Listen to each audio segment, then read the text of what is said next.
Congregación Cristiana Televisión presenta. Bendecidos y bendecidas sean todos y todas. Qué manjar.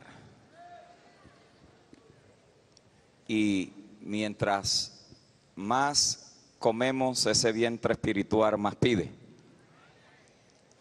Y más sed se va creando por la verdad de Dios en nosotros.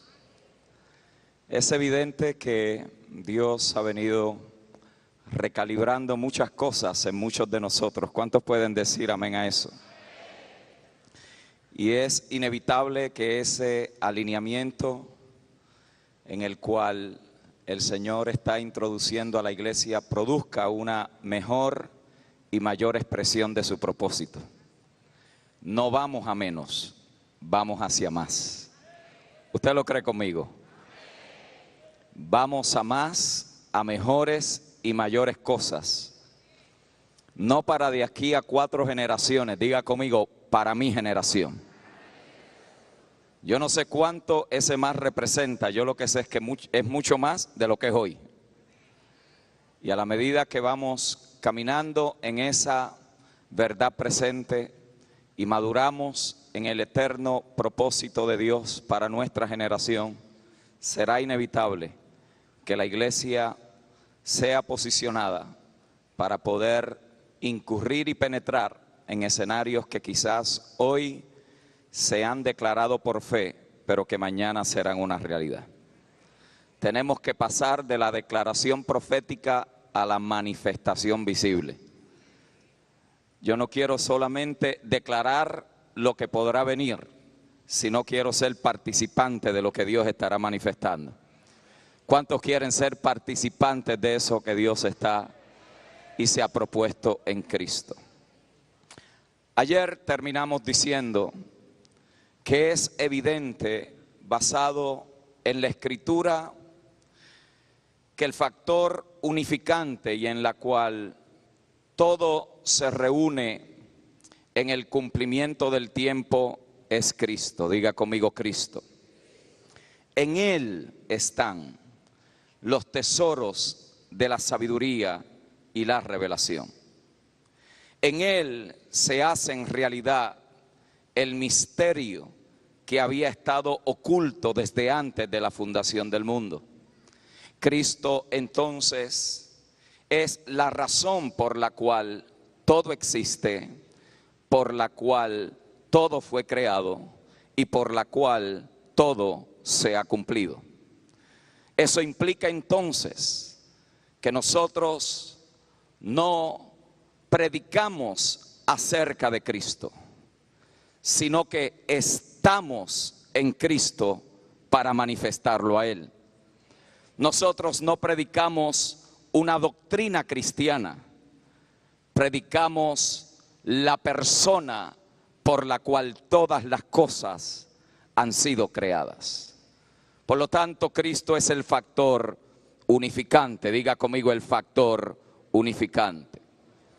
Dijimos que todo esto que Dios se había propuesto, lo decidió en un tiempo y espacio para la cual nosotros no tenemos referencia. El vocabulario nuestro en el presente se queda corto para tratar de entender este término que Pablo acuña en el capítulo 1 de la carta a los Efesios, que es antes de la fundación del mundo. Imagínese hablar de algo que fue antes si nosotros tenemos un inicio en el tiempo. No estuvimos allí, no fuimos partícipes de la decisión, no se nos consultó. Dios no convocó una asamblea para ver si alguien estaría de acuerdo y cuántos se oponían. Dios decidió en sí mismo y a Él le plujo concebirlo, encapsularlo y manifestarlo en la persona de Jesucristo en el cumplimiento del tiempo. Por lo tanto, todo lo que Dios se había propuesto, dijimos ayer, no podía ser afectado en ningún momento en las y por las cosas que en el tiempo sucederían, por las cosas que estarían pasando cuando el tiempo fuera creado. Dijimos que el tiempo es una invención, es un instrumento en las manos de Dios para poder dar a conocer lo que ya en Él estaba terminado. En otras palabras, el tiempo lo que hace es que le da manifestación en la historia a lo que ya en Dios era una realidad. Por eso usted y yo no estamos caminando hacia algo incierto. Usted y yo estamos caminando en una verdad absoluta. Usted y yo no estamos caminando a ver qué pasa. Usted y yo estamos caminando hacia lo que Dios ha dicho que ha pasado ya. Usted no está caminando a ver si alguna cosa buena en el camino le sucede para luego verificar que lo que Dios había dicho era verdad. Aunque nada bueno le suceda, lo que Dios ha dicho es una verdad absoluta, porque la evidencia del Evangelio no es tu experiencia. La evidencia del Evangelio es el testimonio de aquel que ha hecho que todo sea cumplido en él. Por lo tanto, entendemos entonces que nada en el tiempo afectaría lo que Dios se había propuesto. El asunto es que nuestra misión inicia en el mundo no natural, lo que implica entonces que para poder llevar a cabo la tarea, cumplir con la asignación, sería importante, y lo es, poder entender qué es lo que debemos de hacer según el diseño de Dios en Cristo.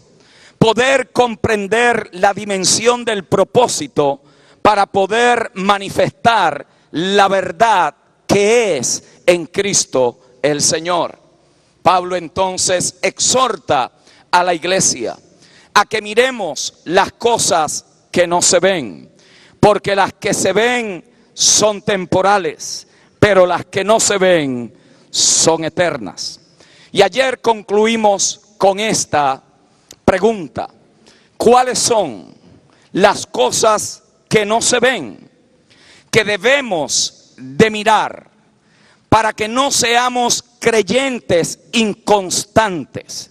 Porque estemos claros, cada vez que dejamos de mirar lo que no se ve para mirar lo que se ve, perdemos terreno, perdemos espacio, entramos a zonas peligrosas en nuestra vida, y yo sé de lo que estoy hablando.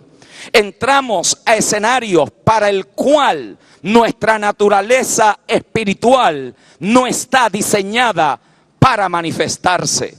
En otras palabras, empezamos a caminar por debajo de quien verdaderamente somos, en vez de elevarnos a quien verdaderamente somos en Cristo nuestro Señor. ¿Qué es entonces lo que no se ve? Para esto quisiera echarle un vistazo a varias cosas que la palabra nos revela, que no se ven con el ojo natural, pero que siempre han sido en Dios. La primera de ellas la encontramos en Juan capítulo 17, verso 5. El Señor, hablando en esa oración apostólica y sacerdotal, dice: el amor y la gloria que existía entre tú y yo quiero que ellos la conozcan. Esto lo dice de esta manera: ahora pues, Padre, glorifícame tú al lado tuyo con aquella gloria que tuve contigo. Diga conmigo: aquella gloria que tuve contigo antes que el mundo fuese. Por lo tanto, inmediatamente Él nos está diciendo que había algo que existía previo al tiempo, que a nosotros nos conviene entender. El asunto es que cuando nosotros escuchamos la palabra gloria, inmediatamente la alineamos a nuestra experiencia. Cuando alguien escucha la palabra gloria, rápido le asigna, entonces eso tiene que haber estado glorioso. Y lo que es glorioso para nosotros, la mayoría de las veces no tiene nada que ver con la gloria de Dios. La mayoría de las veces no tiene nada que ver con el propósito, sino que tiene que ver con una experiencia personal que tuvimos en el tiempo. Me explico. ¿Cómo estuvo el culto? Ese culto estuvo glorioso. Y cuando decimos que es glorioso, inmediatamente le asignamos la experiencia que nosotros tuvimos en ese momento. Si no tuvimos ninguna experiencia, para nosotros el culto no fue glorioso. Fue bueno, pero no glorioso. Estuvo interesante, pero no glorioso. Porque siempre asumimos que algo glorioso es porque tiene que haberme afectado directamente. Sin embargo, aquí se nos está diciendo que el Hijo tuvo en el Padre una gloria. La realidad del asunto es que la gloria de algo expresa la plenitud en su madurez. Cuando algo llega a manifestar su gloria, es porque eso ha cumplido, ha madurado. Eso está en la misma esencia para la cual existe. Cuando la flor llega a brotar del capullo y expresa la belleza de sus colores, los detalles de esa flor está en toda su gloria. Está expresando, por lo tanto, yo puedo haber tenido una experiencia gloriosa dentro de una mentalidad de inmaduro. ¿Por qué? Porque en realidad la experiencia no es lo que lo hace glorioso. La experiencia debe de llevarme a un estado de madurez donde me pueda entonces posicionar para manifestar quién verdaderamente nosotros hemos sido llamados a ser. Cristo dice aquí: Padre, la gloria que tuve contigo, esa gloria existió antes que el mundo fuese. Juan 17:24.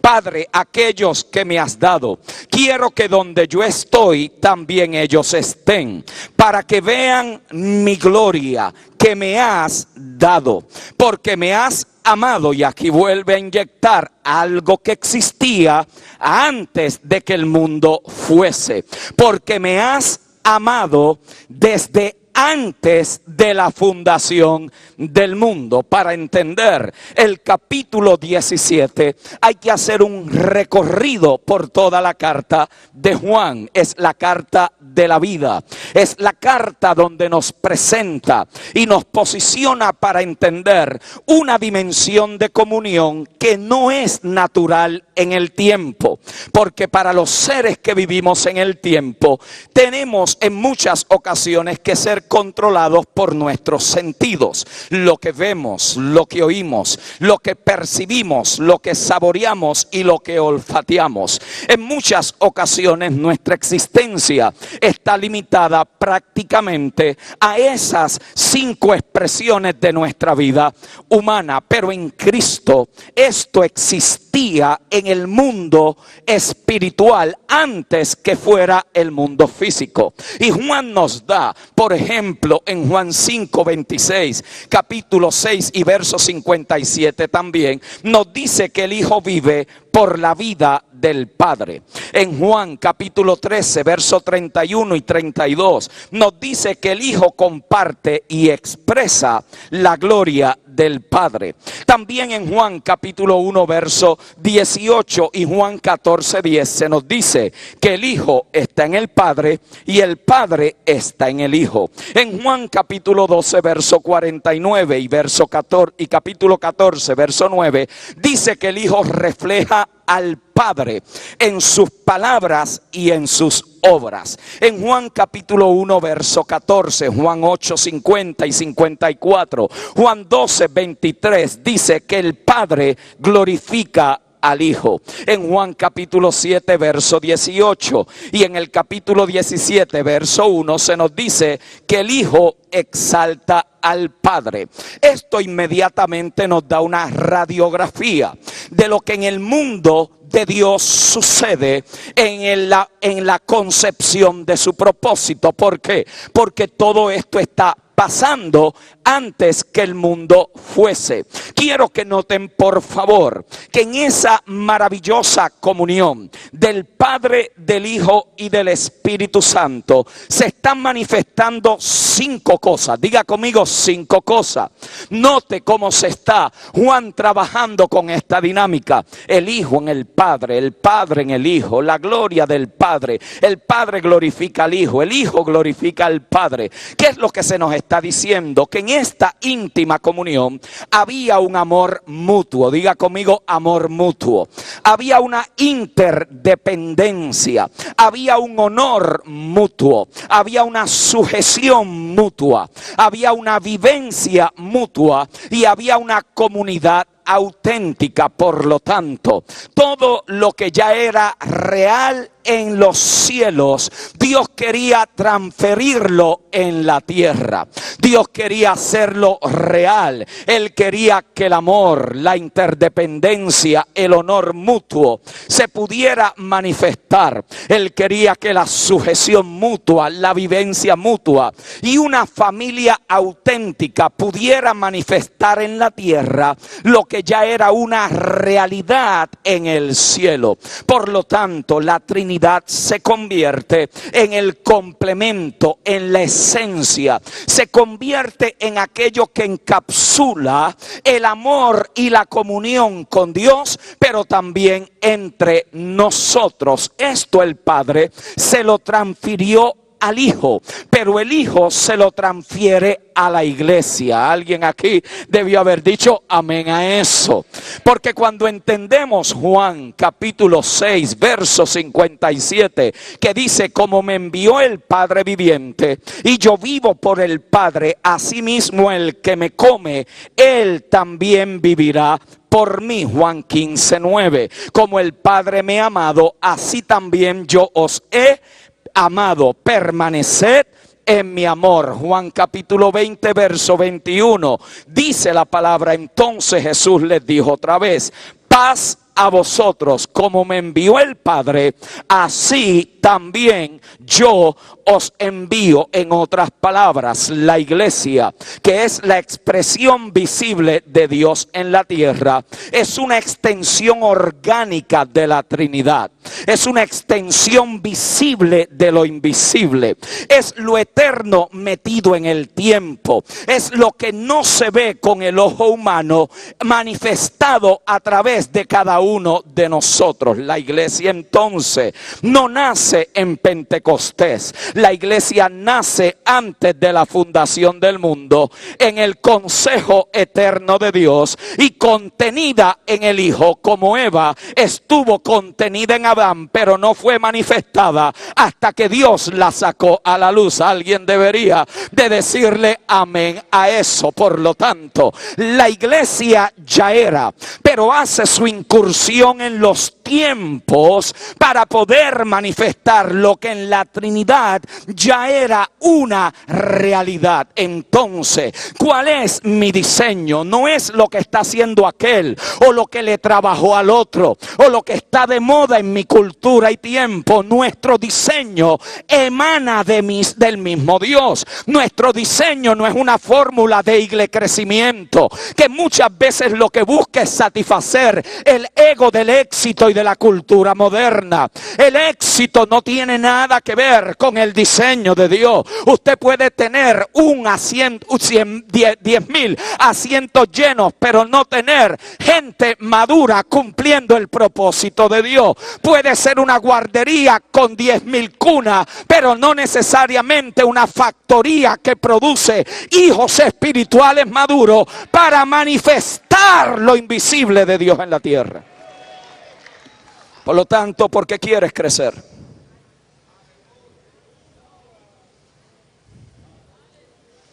te da prestigio, te da estatus con la asociación de pastores.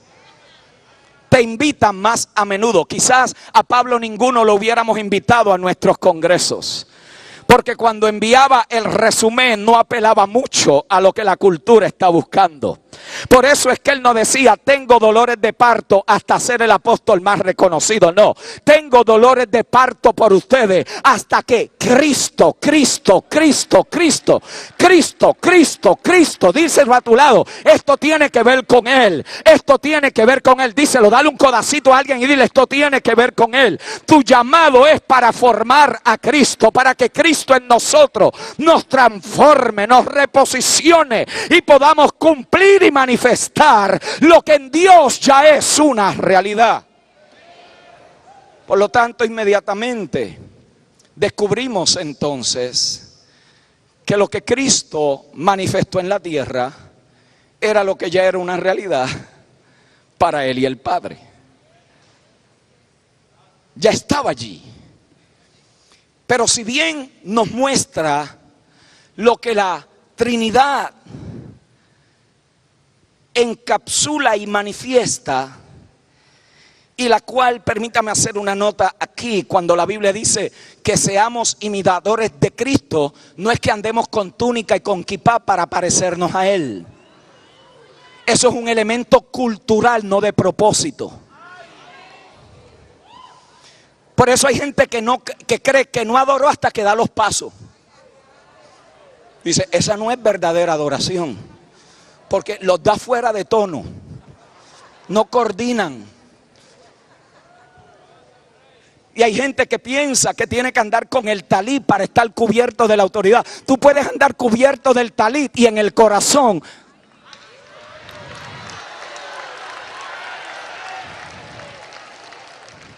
tú puedes guardar todas las fiestas y no celebrar la razón de la fiesta. Tú puedes estar queriéndote alinearte a un elemento cultural y no estar manifestando el propósito de ser iglesia. Por lo tanto, imitar a Cristo no es la túnica, el kipá, es hablar. Ahora la gente ya no sabe ni hablar español. Ahora kadesh, kudush, kitush, kuchush. No saben hablar bien español y están queriendo hablar hebreo. ¿Por qué? Porque creemos que imitar a Cristo es hacer lo que culturalmente Él tuvo que hacer por el tiempo. Porque si Cristo hubiera nacido en este tiempo, estuviera comiendo mangú.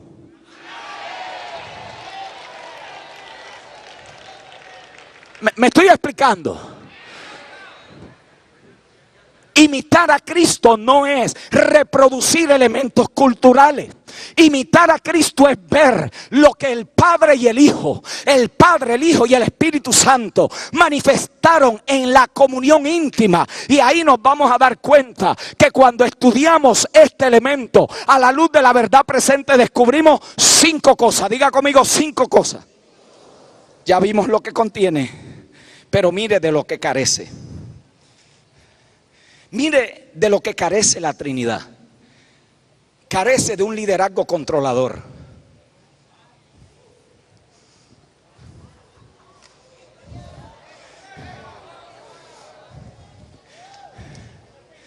Carece de un liderazgo controlador, porque el Padre glorifica al Hijo. El Hijo glorifica al Padre. El Espíritu habla lo que oye al Padre y al Hijo decir.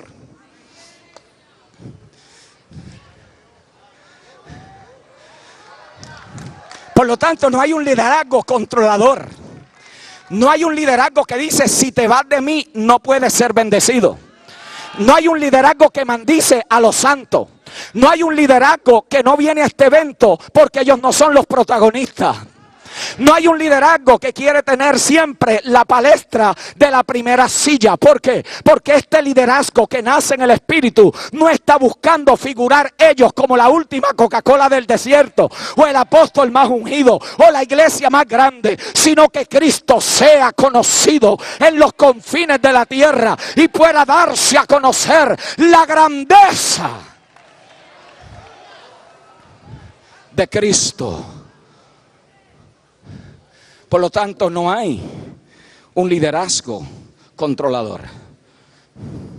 Te la voy a resolver fácil.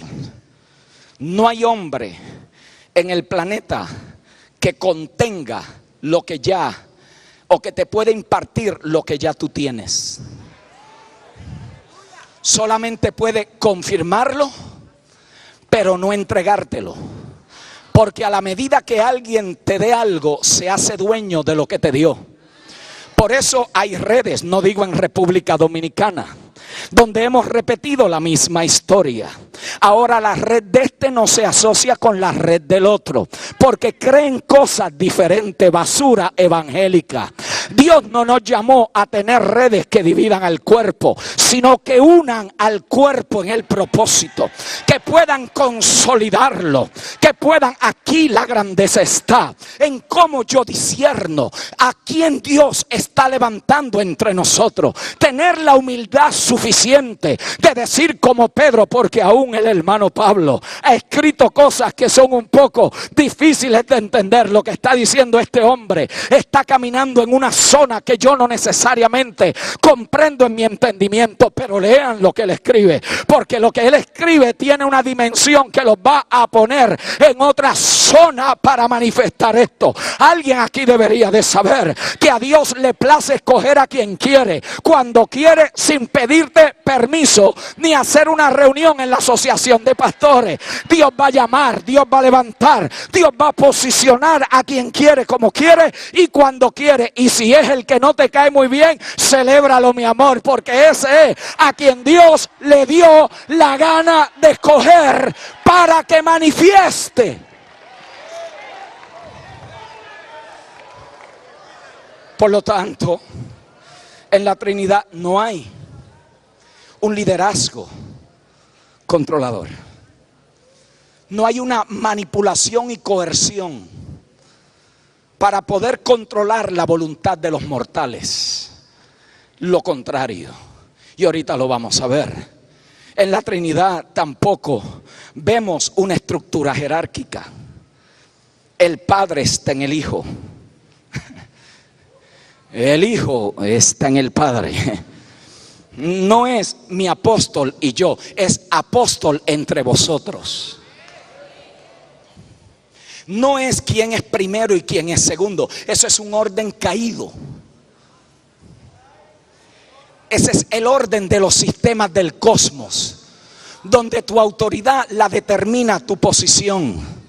Y según cuál es tu posición en la cadena de autoridad, entonces tú representas para esa organización la fuente de donde todo va a emanar. Pablo se cuidó de este elemento. Él nunca se puso sobre nadie. Él habló que era entre ellos. En otras palabras, mantener tu corazón puro va a requerir entender que tú no eres la Coca-Cola de este desierto, que aquí solamente hay uno al cual rendimos honor y pleitesía, y que yo sin mis hermanos no puedo, y que yo sin mis hermanos no soy. Por eso el principio del reino es: ninguno tenga mayor concepto de sí mismo que el que debe de tener, sino que considere a los demás como superiores a él mismo. Por lo tanto, querido ministro de Dios, bájate del caballito, que el que está en la puerta no es que es menos ungido que tú,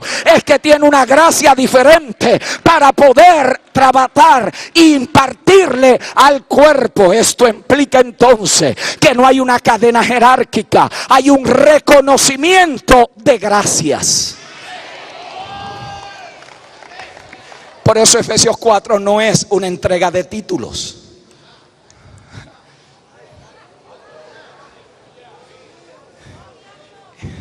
Es una constitución de funciones. La pregunta es: ¿cuáles eran los calificativos en la primera iglesia para que estas gracias fueran reconocidas? El servicio.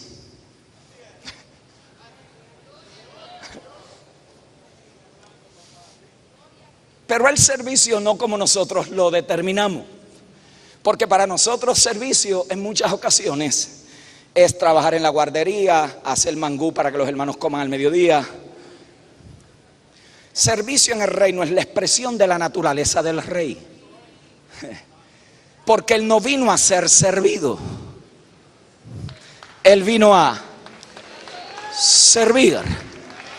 Por lo tanto, cuando entendemos entonces que en la primera iglesia el reconocimiento de los que habían servido con excelencia, habían madurado en la fe, eran los que podían ser reconocidos con doble honra para que le facilitaran a los que estaban entrando a la fe la jornada de su crecimiento en Cristo. No era un elemento controlador, no era que tenía que pedir permiso para ir a orar en el hospital, no tenía que pasar por 8 cursos de discipulado, no tenía que pasar por 4 cartillas para que sepa lo que nosotros enseñamos, porque no había nada de eso, mi amor. Eso es un invento después de 350 años de la iglesia haber nacido. Eso no lo inventamos nosotros para mantener la gente subyugada y mantenidas en el control humano. Pero bendito sea Dios en Cristo, que mientras que tenemos que tener proceso para poder ayudar y facilitar a la gente en su desarrollo y madurez, la verdad del asunto es que en el último análisis Dios es el que está formando a Cristo en ellos. Mi función no es controlar lo que Dios está haciendo, mi función es facilitar lo que Dios está haciendo para que puedan manifestar la razón por la cual fueron traídos al reino. No ha notado, yo sé que en República Dominicana no pasa, pero en algunos sitios donde yo he estado, usted le da un título a alguien y lo dañó. Estaba lo más bien sin título, pero de repente le dan un título y de alguna manera que yo no siempre he logrado entender, el título le cambia la configuración. De servidor ahora pasa a jefe. Entonces, en vez de progresar en madurez, regresamos al sistema babilónico.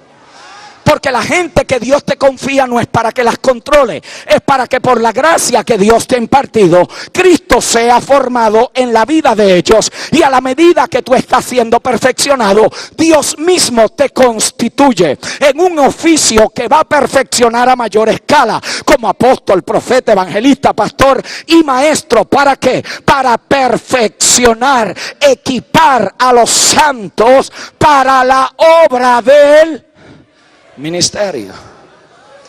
Esto implica entonces que en la iglesia no hay canales de autoridad, jamás. Lo que no hay es una jerarquía espiritual, porque hay el tercer elemento que se ve en la Trinidad, y es que hay una sujeción mutua. No es que tú te sujetas a mí porque yo soy el pastor, es que nos sujetamos los unos a los otros en el temor del Señor, reconociendo que ese vaso con una función distinta contiene elementos necesarios para edificar la iglesia. Por lo tanto, yo no soy superior. Lo que podemos tener es un poco más de experiencia, pero a mayor experiencia, mayor nivel de responsabilidad. A mayor nivel de responsabilidad, mayor manto de autoridad, para poder entonces responder a las demandas de la función. ¿Alguien aquí me está entendiendo? Por lo tanto, hay una sujeción mutua. Por eso es que uno puede estar, dice la gente, sujeto a alguien por fuera y en el corazón es un rebelde. ¿Por qué? Porque la sujeción es una actitud del espíritu, no es una declaración con la boca. Usted no puede decir que está sujeto a la autoridad espiritual en ese orden y a la misma vez, después que se acaba el servicio, está hablando de esa autoridad. ¿Por qué? Porque eso no es sujeción. Usted lo que está haciendo es creando un espejo para que no le quiten la posición, para que no le quiten los privilegios, pero en el corazón será por esa razón que muchos no hemos discernido el cuerpo, y entre vosotros algunos están débiles, algunos están están debilitados y enfermos, y a otros aún hasta han muerto. ¿Por qué? Porque el cuerpo es lo que Dios siempre había querido en la tierra, y no lo va a negociar contigo ni conmigo. Él quería ser visible en el planeta y decidió traer en la luz del cumplimiento del tiempo a la iglesia para que lo diera a conocer.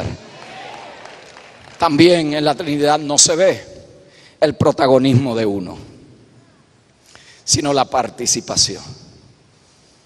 Nosotros en nuestro celo hemos coartado en muchas ocasiones la naturaleza orgánica de la iglesia. ¿Por qué? Porque somos gente de extremo. Somos gente de extremo, nos vamos a los extremos. Si alguien se levanta a traer una palabra de parte de Dios y esa persona está en un nivel de revelación, todo el mundo revela, profetiza desde el nivel de revelación en la cual está. Usted no puede profetizar más allá. Por eso es que no hay profecías malas ni buenas. Hay profecías en tiempo o fuera de tiempo. Por lo tanto, hay gente que profetiza dentro de un pacto que ya caducó. Se oirá lindo, la gente dice Dios habló, pero cuando vas a buscar el respaldo de Dios para que esa profecía salga a la luz, no existe. ¿Por qué? Porque Dios se movió de esa estación. Por eso es importante que el que profetiza, el que apostola, el que evangeliza, el que enseña y el que pastorea esté establecido en la verdad presente, porque ese es tu código de operación desde el reino eterno, desde la gracia eterna y desde el pacto eterno. Toda nuestra configuración tiene sentido, porque ahora vamos a estar alineados al orden de Dios para este tiempo. Por lo tanto, hay una participación mutua.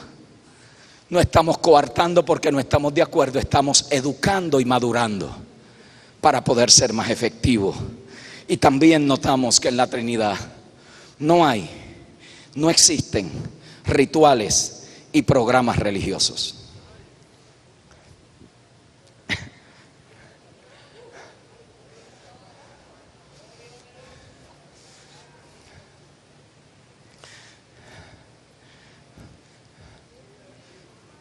Cristo no vino al planeta a institucionar una nueva religión. Cristo vino al planeta a manifestar algo que ya existía entre Él y el Padre, que quería que se reprodujera en la tierra.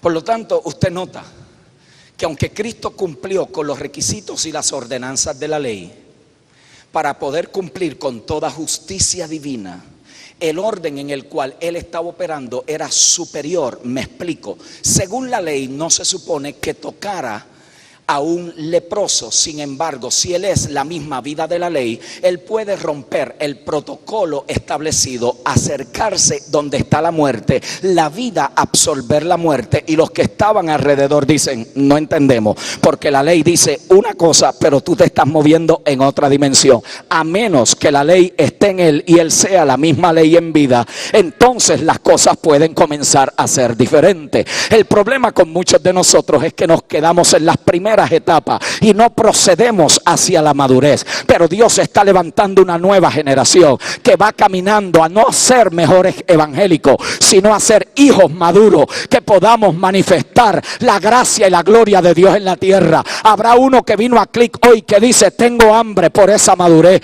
tengo hambre, tengo hambre. Habrá alguien aquí que dice: yo deseo, yo anhelo, yo quiero madurar, porque siendo dueño de todo a veces no poseemos lo que nos pertenece, porque caminamos en mentalidad de niños. Por lo tanto, no había rituales. Me explico. Hay gente que si el predicador no le pone la mano, no siente la gloria de Dios. Y a veces nosotros los pastores, que logramos nuestra identidad de la demanda de la gente, creemos que eso es la razón del ministerio. A veces la gente: no, pastor, vaya a casa. Mire, no sé, pero como a las 2 de la mañana hay un ruido en la cocina. Y a mí me dijeron que al lado de casa vivía una bruja. Entonces, pues fíjese, pastor, tiene que ir un hombre de autoridad Quizás es un ratón, mi amor, que a las 2 de la mañana le da con levantarse a moverte los trastes. Y tú estás buscando al pastor para que vaya a hacer una oración para reprender a un espíritu. ¿Por qué? Porque necesitamos sentirlo, necesitamos poder palparlo. Que alguien me ore, que alguien me tumbe, que alguien me pase el manto, que alguien me haga sentir una cosquillita, porque la he tenido tan difícil esta semana. Entonces vivimos un evangelio de sobrevivencia, vivimos un evangelio de 7 días, este domingo al otro domingo. Bendito sea Dios en Cristo. Cuando usted entiende la realidad de la verdad presente, puede estar preso en Roma, lo pueden estar sentenciando a la muerte y no va a decir: los demonios me metieron preso, estoy preso por Cristo. ¿Alguien aquí está entendiendo lo que estoy diciendo? ¿Alguien aquí estará comprendiendo? Estoy preso aquí, pero desde este calabozo estoy conectado a la realidad de Dios, y aquí estoy recibiendo códigos que no se sujetan a la cárcel. Yo declaro que en tu prueba Dios te va a revelar la riqueza, la profundidad. Tu prueba no es para matarte, tu prueba es para promoverte, para madurarte, para perfeccionar.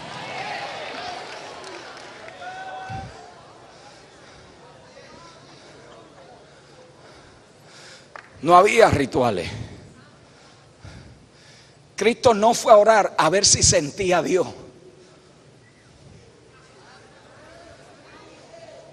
No fue a orar a eso. Muchacho, hace tiempo que no siento a Dios, voy a orar.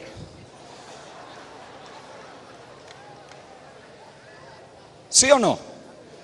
Juan 17 nos dice que está ya, está presto, todo está listo. Sabía para dónde iba, sabía lo que le esperaba, sabía lo que iba a sufrir. Él fue allí a ¿qué? Hablar con el Padre como siempre lo habló. Como habló con él ante la tumba de Lázaro, habló también de que su alma fue angustiada por causa del proceso de la obediencia, para que nosotros podamos entender que en medio de las condiciones naturales de la vida podemos ser afligidos. Es una realidad, pero allí venció. Y Él no venció para que yo sobreviva, Él venció para que yo venza. Por lo tanto, ahora lo que Él venció se me imparte para que en los peores momentos mi comunión no se interrumpe, porque estoy en Él y Él está en mí.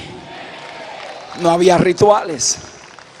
Nosotros llamamos a la gente, eso no está mal, hermano. La gente piensa que uno habla de esto y dice: él está en contra de la oración. Eso no fue lo que yo dije. Yo dije que si tu oración es una catarsis emocional para poder terminar una semana y poder comenzar la otra, tú no oraste, tú lo que tuviste fue una sesión de terapia evangélica.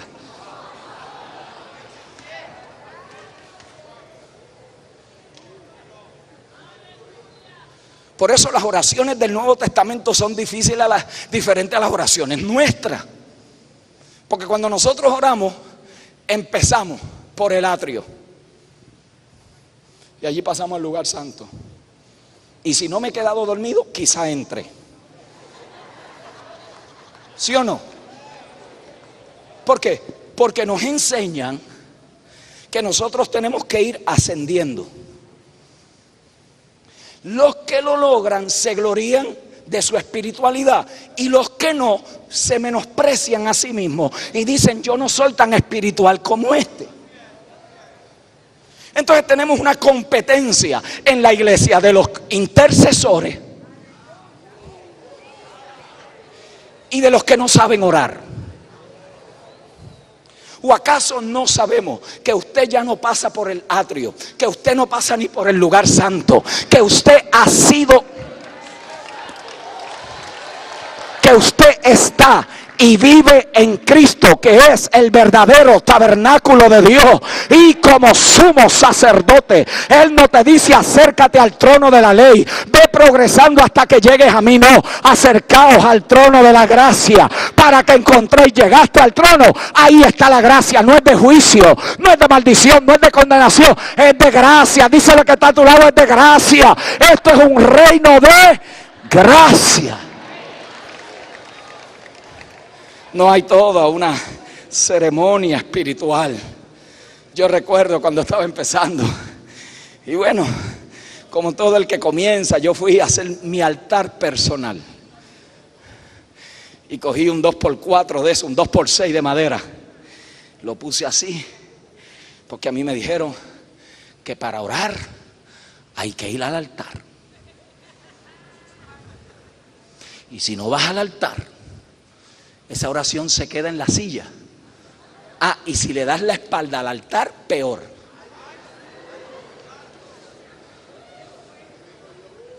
¿Por qué? Porque metían a Dios en un espacio. Y yo fui y hice mi altar. Y lo puse, me jodí. Uy, la primera vez leí un libro de que mientras más temprano uno se levante a orar, más unción hay. Sí, no me habían hablado de comunión íntima, de orar en todo tiempo. Me dijeron que para orar había que pasar por todo un ritualismo. Y yo estaba allí. Lo grande de esto es, hermano, que a pesar de nuestra ignorancia, lo que Dios hacía. Pero esta generación tiene otra demanda. Yo le doy gloria a Dios por toda aquella experiencia que nos mantuvo, nos formó. Pero yo no quiero quedarme 25 años atrás. Yo no quiero estacionarme en un tiempo donde yo no había madurado. Yo quiero caminar. Yo debiendo ser ya maestro todavía, tenemos necesidad de las cosas elementales. Pero hay una generación que está demandando proceder a la madurez. Yo no sé si esa vino hoy en la mañana. Yo quiero proceder a la madurez. Yo quiero mantener la sensibilidad del corazón quebrantado con la verdad presente que me empodera para cumplir el propósito. Alguien aquí está entendiendo. Por lo tanto, aquello no es malo, es que fueron nuestros comienzos y Dios nos está llevando a mayores entendimientos. Imagínese a Pablo preso, imagínese a la iglesia perseguida, imagínese los primeros creyentes que los buscaban para matar. Nosotros hubiéramos hecho protesta, mandábamos cartas, que alguien nos sacara de la cárcel. Ellos no, ellos estaban allí sabiendo que estaban cumpliendo su propósito, y si la muerte era lo que venía, estaban seguros en aquel que habían creído. En la Trinidad no hay un elemento ritualista. Los símbolos son importantes a la luz de poder comprender visiblemente lo que ya es una realidad en el mundo del espíritu. Pero yo no necesito ver una cruz para saber lo que es el amor, porque ahora el amor no está en un símbolo, fue derramado en nuestro. Yo no necesito que me pongan aceite para sentirme ungido, porque Cristo mismo nos ha. No necesito que ahora me vengan a poner un manto o que alguien me haga dar una ofrenda para que se abra el cielo. ¿Por qué? Porque ya el cielo se abrió y yo no doy para que Dios me dé. Yo doy porque Él me ha dado todas las cosas que pertenecen a la vida. Y alguien aquí me está entendiendo. Mientras usted se mantenga en el símbolo, otros lo van a manipular. Pero a la que camina en la verdad presente, usted va a caminar en el Espíritu de Cristo y va a comprender, ver, entender cosas que no son visibles, pero que ya son una realidad en lo invisible. Ya no necesitamos subirnos en un helicóptero para echarle aceite. Yo dije eso. Seguro que lo dije. Seguro. Y algunos, por no perder su estatus, lo hacen. Imagínense el mundo que vivió la primera iglesia. ¿Usted se imagina? Ellos con esto. Cuando usted sabe que los principados y potestades, los sistemas establecidos, han sido redimidos, pero necesitan los que lo proclaman en el anuncio de la salvación integral que Cristo ha traído. Entonces yo no necesito estar arriba volando en un helicóptero, porque yo estoy sentado con Cristo en los lugares celestiales. Yo no necesito altura física, porque ahora estoy en una dimensión espiritual. Alguien aquí estará entendiendo. Cuando usted entiende esto, usted empieza a soltar un sinnúmero de cosas de primer grado y comienza a caminar en lo que el apóstol Tamo nos enseñaba esta mañana, en la profundidad de los códigos espirituales en las cuales nosotros obtenemos nuestra sabiduría para la vida. Por lo tanto, en la Trinidad vemos que no existe un liderazgo controlador, no vemos una estructura jerárquica, no vemos una participación pasiva, no vemos un protagonismo solo de uno, no vemos rituales y programas religiosos para confirmar la evidencia, no. Lo que a veces vemos en muchas de las congregaciones es opuesto a lo que vemos en la Trinidad. Liderazgo controlador, estructura jerárquica, espectadores y no participantes, un protagonismo enfermizo, ritos, ceremonia y programa. ¿De qué es esto? El resultado de la invención humana. Juan nos lo estaba diciendo. Esto no comenzó así. Esto comenzó en otro orden orgánico. Esto comenzó gobernado por la vida, no por una constitución. Esto comenzó manifestando la vida misma, no dándole consecuencia a un pensamiento histórico. Por lo tanto, yo declaro que en este clic Dios va a realinear, Dios va a reformar, Dios va a traer al estado original muchos de los ministerios, muchas de las gracias. Yo declaro en el nombre del Señor que estos próximos 3 años, a partir de este evento particular, tú vas a caminar en una dimensión de aceleración. Lo que te era oculto se te va a dar revelación. Lo que Dios había hablado se va a manifestar. Yo declaro que el vocabulario se hace más preciso, el orden se hace más vigente. Declaro que la obra de Dios en nuestro espíritu, para poder caminar en humildad, en quebrantamiento, en sed, para poder cernir lo que Dios ha estado hablando y ha estado diciendo, dejar atrás lo que ya caducó y mantenernos en la verdad establecida de Dios gobernando en nuestra vida y ministerio, se va a hacer una realidad. Declaro que la sequedad que ha estado experimentando no es otra cosa que el ritualismo religioso que mata la vida del espíritu. Declaro que vas a romper con todo vientre